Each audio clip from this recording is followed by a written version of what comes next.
Assalamualaikum, selamat pagi, salam sehat selalu. Puji syukur atas kehadirat Allah Subhanahu wa Ta'ala, atas rahmat dan hidayahnya kita masih dapat bertemu pada kesempatan yang berbahagia ini. Perkenalkan, nama saya Noval, dosen program studi Kehutanan, Fakultas Pertanian Universitas Muhammadiyah Makassar. Ekspertis saya khususnya dalam pengajaran pada mata kuliah yang saya ampuh, yaitu pemetaan dan pengukuran, geomatika dan indraja, dan aplikasi drone dalam pemantauan sumber daya alam, khususnya hutan. Pada kesempatan ini, saya akan menjelaskan tentang mata kuliah geomatika dan indraja. Mata kuliah ini merupakan mata kuliah wajib dengan bobot 3 SKS. Mata kuliah ini memiliki prasyarat, yaitu mata kuliah pengukuran dan pemetaan, sebagai mata kuliah yang harus diambil terlebih dahulu. Mata kuliah geomatika dan indraja merupakan mata kuliah yang hadir sebagai respon adaptif terhadap perkembangan zaman dan teknologi. Secara umum, di bidang ilmu sistem informasi geografis dan khususnya terapan ilmu tersebut pada bidang kehutanan. What the goal of this study? Ya, capaian dari perkuliahan ini adalah bagaimana mahasiswa mampu memahami konsep kerja sistem informasi geografis dan indraja. Kedua, bagaimana mahasiswa mampu memproyeksikan data-data yang berkaitan dengan geomatika dan indraja di bidang kehutanan. Dan ketiga, bagaimana mahasiswa mampu membangun dan menganalisis beberapa kasus di bidang kehutanan menggunakan geomatika dan indraja. Selain dari hal tersebut, saya juga telah membreakdown menjadi beberapa subcapaian, yaitu pertama, mampu menjelaskan definisi serta ruang lingkup geomatika dan indraja. 2. Mampu menjelaskan dan menguraikan komponen-komponen sistem informasi geospasial. 3. Menguraikan teknik membangun basis data spasial sederhana menggunakan perencanaan hutan guna mendukung perencanaan hutan. Memahami dan menyelesaikan proyeksi sederhana. Kelima, mampu menguraikan teknik pembuatan dan penyusunan layout peta. Dan keenam, mampu menguraikan keterkaitan kondisi lapangan dengan atribut SIG. Di video ini, saya juga akan menyampaikan mata kuliah geomatika dan indraja dengan menggunakan metode DIE, Delivery, Interaction, and Assessment. Delivery ini tentang bagaimana saya mendeliver konten perkuliahan saya. Salah satu strategi yang saya terapkan adalah menyampaikan dengan bentuk flowchart. Hal ini dimaksudkan agar di awal perkuliahan mahasiswa telah mengetahui tahapan hingga mencapai tujuan perkuliahan. Selain itu, saya menggunakan simulasi perbandingan dengan kasus pada kehidupan nyata. Dan terakhir, bagaimana saya menggunakan live demonstration. Live demonstration saya menganggap sangat fit dengan konteks yang ada pada saat ini, di mana perkuliahan daring menggunakan Zoom apps membuat saya dapat mendemonstrasikan secara langsung penggunaan aplikasi GIS. Dan keuntungannya, masing-masing mahasiswa dapat melihat with their own device. Saya juga telah menyiapkan learning management system, we call that SPADA. Mahasiswa dapat mengakses link SPADA untuk melihat video, materi, dan tugas yang sebelumnya telah saya siapkan. Interaction, tentang bagaimana meningkatkan interaksi proses perkuliahan di kelas. Beberapa strategi saya terapkan untuk hal ini. Tetapi hal yang paling penting, saya menggunakan metode pembelajaran orang dewasa, di mana saya beranggapan mahasiswa yang hadir di kelas masing-masing memiliki pengetahuannya dan pengalamannya sendiri, dan tidak ada mahasiswa yang datang dengan kepala kosong. Hal ini tentunya akan mendorong perkuliahan lebih hidup dan dengan cara diskusi dua arah atau dengan cara memanfaatkan teknologi, khususnya seperti pada Zoom apps, mahasiswa dapat langsung menggunakan feature annotation untuk bertanya atau menyampaikan pendapatnya sembari menggambar penjelasan di atas slide presentasi saya. The last but not the least is assessment.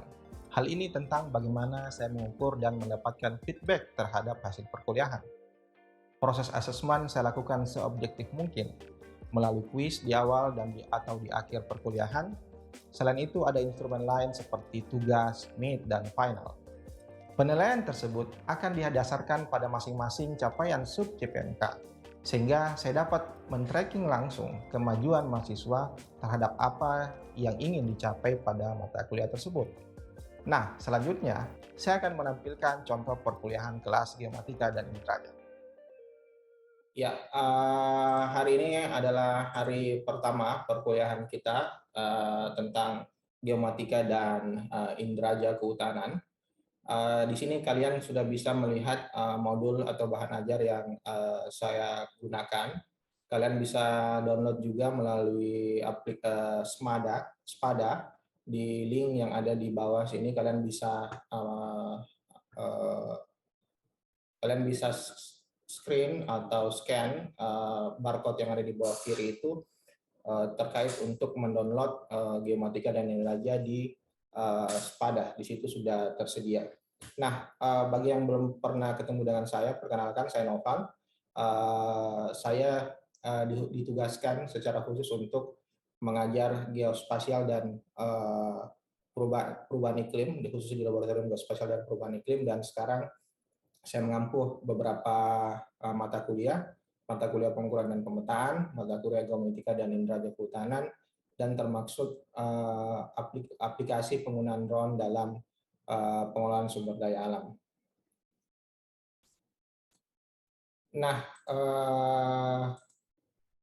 jadi untuk ada 3 capaian utama pembelajaran untuk geomatika dan indera, yaitu bagaimana mahasiswa mampu menunjukkan konsep dasar ilmu kehutanan, manajemen ekologi, dan konservasi, mampu mengambil keputusan secara tepat dalam konteks penyelesaian masalah di bidang keahliannya berdasarkan hasil analisis informasi dan data, menunjukkan sikap bertanggung jawab atas pekerjaan di bidang keahliannya secara mandiri.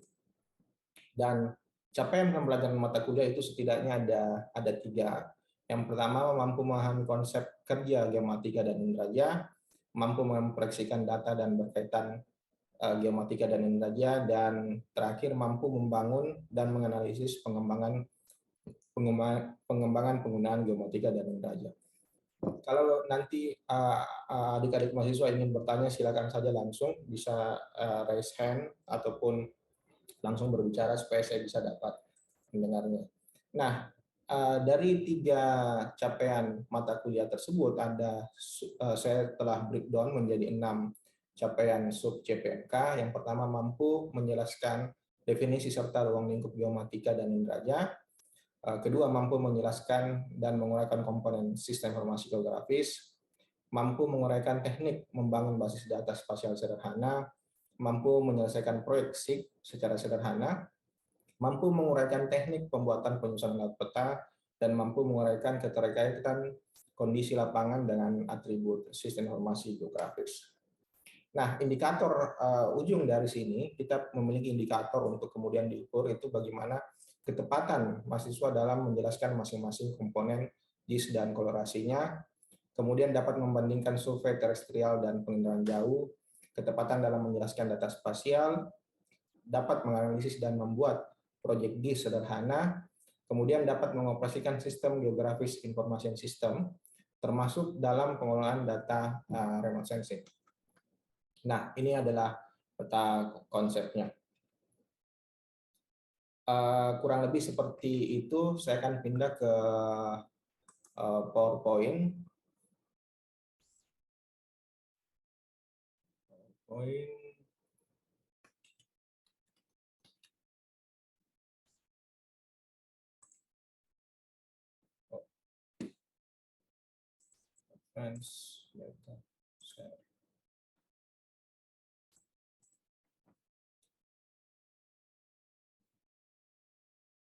Baik, jadi lebih dalam geomatika dan indera ini adalah slide presentasi saya yang kemudian kita akan perkuliahkan.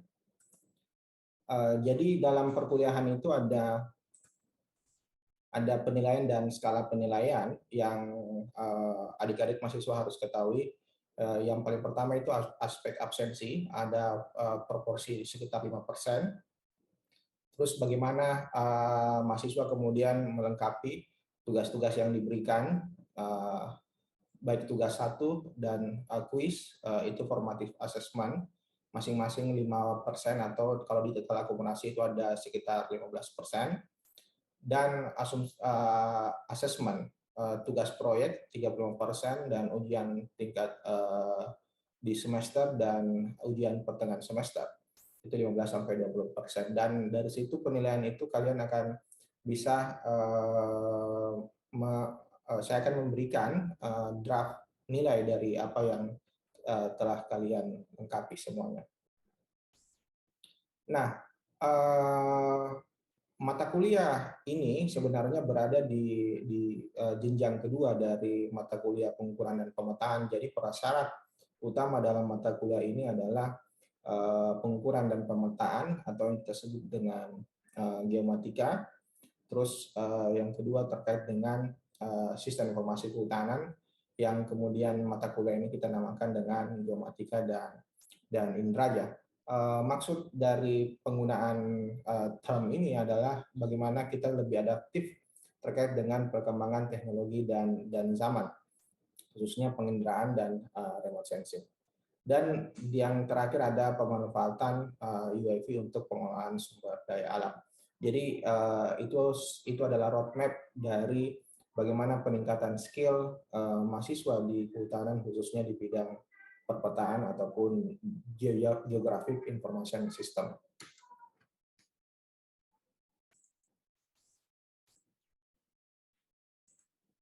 Nah, ada beberapa referensi buku yang kalian juga bisa gunakan dan cari di internet.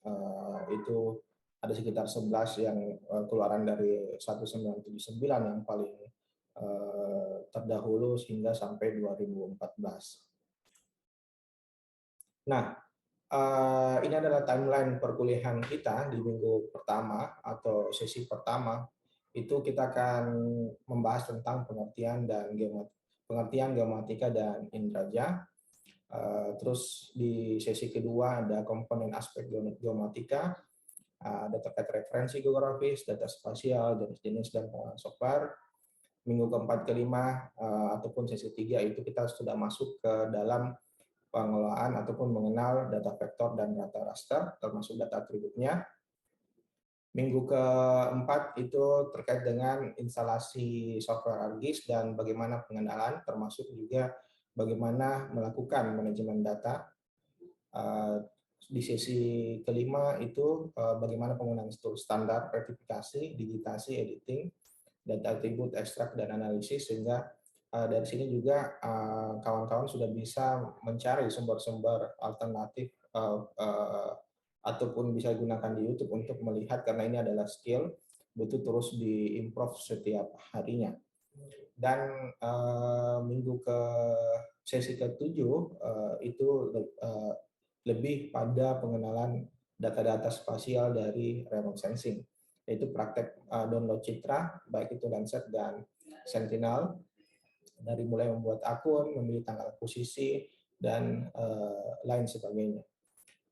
Sesi selanjutnya itu bagaimana tentang pengenalan jenis-jenis dan tipe satelit, termasuk foto udara dan UAV.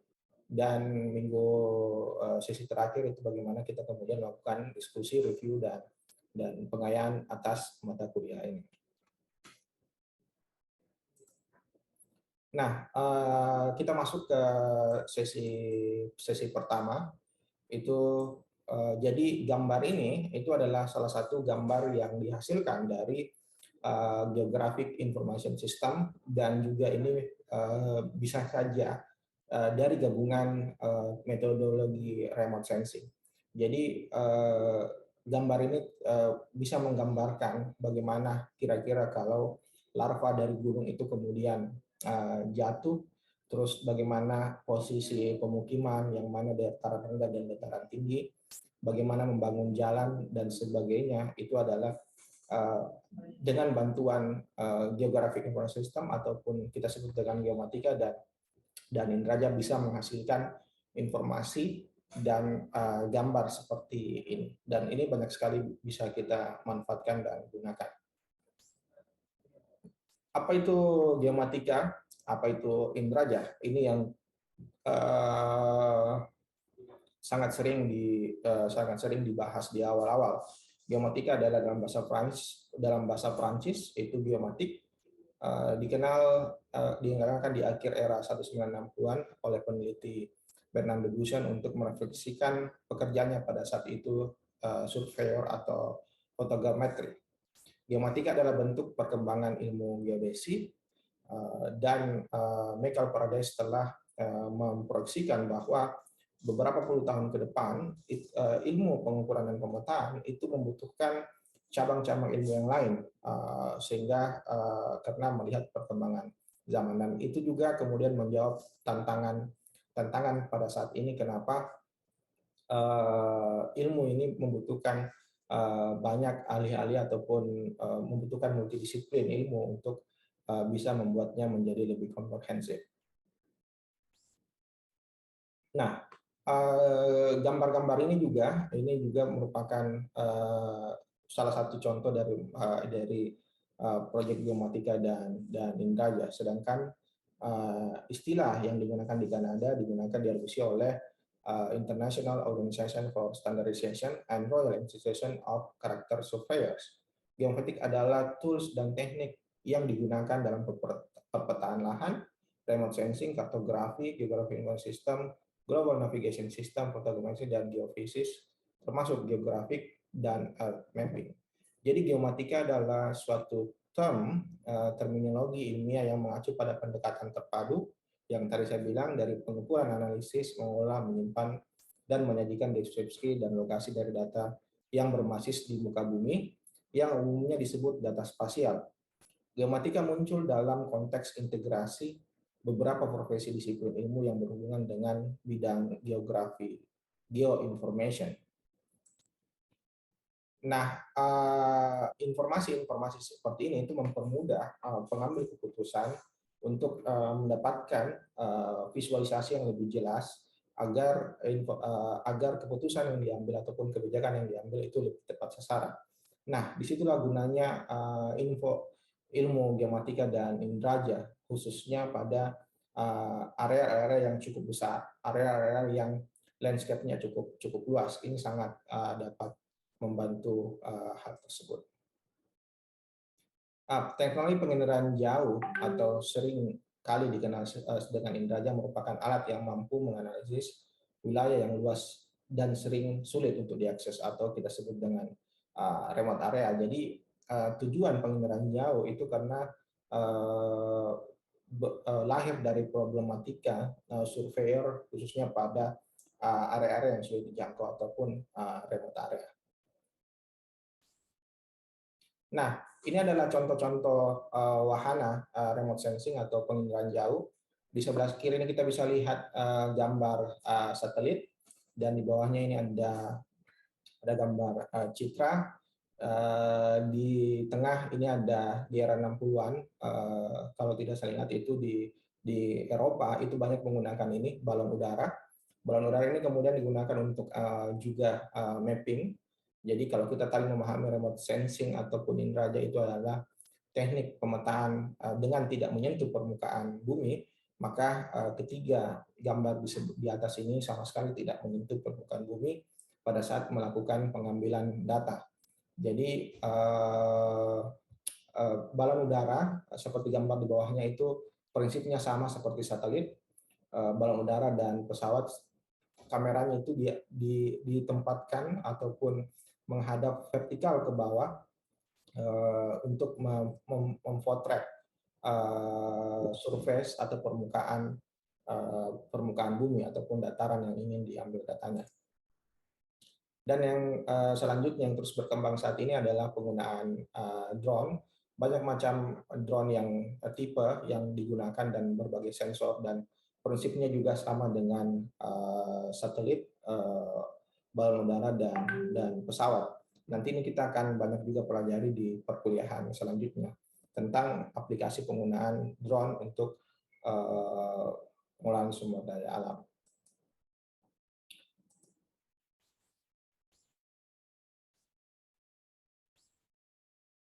Nah, ini berbagai contoh dari hasil proses geomatika. Di sini ada kombinasi penggunaan satelit, remote sensing, dan data-data yang didapatkan dari hasil survei. Data-data yang didapatkan dari hasil survei, termasuk juga dengan menganalisis data-data kualitas air di dalam suatu danau. Ini sangat yang saya sampaikan tadi bahwa ilmu ini membutuhkan banyak cabang ilmu lain untuk kemudian menghasilkan informasi yang lebih komprehensif seperti yang ditampilkan di sini. Dari sini kita bisa kemudian melihat dari penggunaan remote sensing kita bisa melihat beberapa di mana saja lokasi sedimentasi dan luasnya seperti apa. Dengan kasat mata di lapangan kita tidak mampu kemudian melihat secara langsung di mana saja daerah-daerah sedimentasi. Tapi dengan luasan yang besar dan menggunakan remote sensing, luasan yang tersedimentasi itu bisa dapat langsung kelihatan. Ini juga digunakan aplikasi JIS, itu juga digunakan untuk di bidang ilmu lain seperti penyebaran COVID-19. Itu kita bisa deteksi dari informasi yang telah dikumpulkan dan kemudian kita visualisasikan dengan web JIS.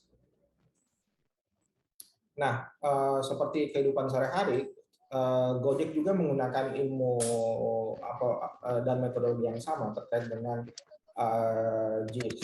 Dia manfaatkan bagaimana ilmu JIS itu kemudian dikembangkan untuk penggunaan sehari-hari khususnya di bidang transportasi. Bagaimana kita kemudian bisa langsung mengukur jarak dari sini ke kampus itu sekitar 2,3 kilo misalnya dikali dengan jumlah biaya harga dengan hitungan detik angka dan informasi tersebut langsung dapat muncul. Itu adalah salah satu penggunaan aspek geomatika. Nah, itu terus di sesi 2. Ini ada selanjutnya ada tugas. Kalian dari perkuliahan ini kalian bisa ada waktu untuk mengumpulkan tugas. Yang pertama, cari dan kumpulkan beberapa jenis peta tematik, baik itu peta kawasan hutan, peta curah hujan, kelas lereng, peta geologi, dan sebagainya. Itu sebanyak 4 jenis. Salah satu peta administrasi. Semua peta tersebut harus berada pada satu wilayah administrasi atau satu wilayah administrasi dan kecamatan desa yang sama. Jadi cari dan kumpulkan beberapa jenis peta tematik, apapun itu dan sebanyak 4 jenis, dan semua peta tersebut berada pada wilayah administrasi desa atau kecamatan yang sama.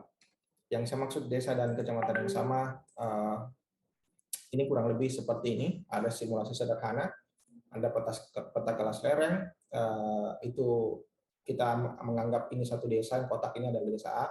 Dengan lokasi yang sama juga desa A, ada peta curah hujannya, dan desa C dan desa A ada peta penggunaan lahan. Jadi satu desa itu memiliki informasi peta kelas lereng tersendiri, peta curah hujan tersendiri, dan peta penggunaan lahan tersendiri. Nah, dari situ kemudian kalian menggunakan kertas kalkir masing-masing kemudian diciplak dan kemudian akan jadi seperti gambar yang paling kanan ini. Dari situ kalian bisa kemudian ini adalah angka 1 sampai 6, ini adalah unit-unit lahan yang kemudian terbentuk dari hasil overlay ataupun dari hasil tumpang tindih peta yang kalian lakukan di kertas kalkir. Ada pertanyaan sampai di sini? Silakan jika ada yang ingin bertanya.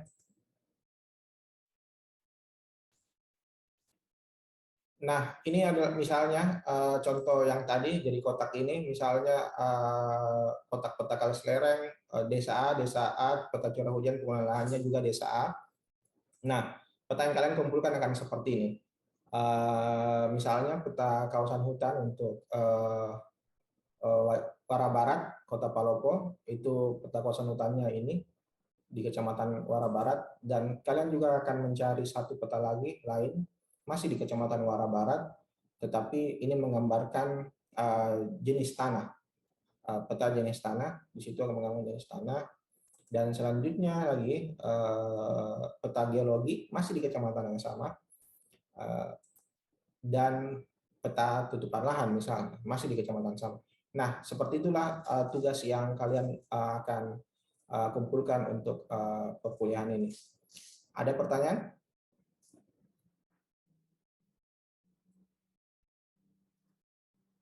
Oke, kalau tidak ada pertanyaan, terima kasih. Assalamualaikum warahmatullahi wabarakatuh.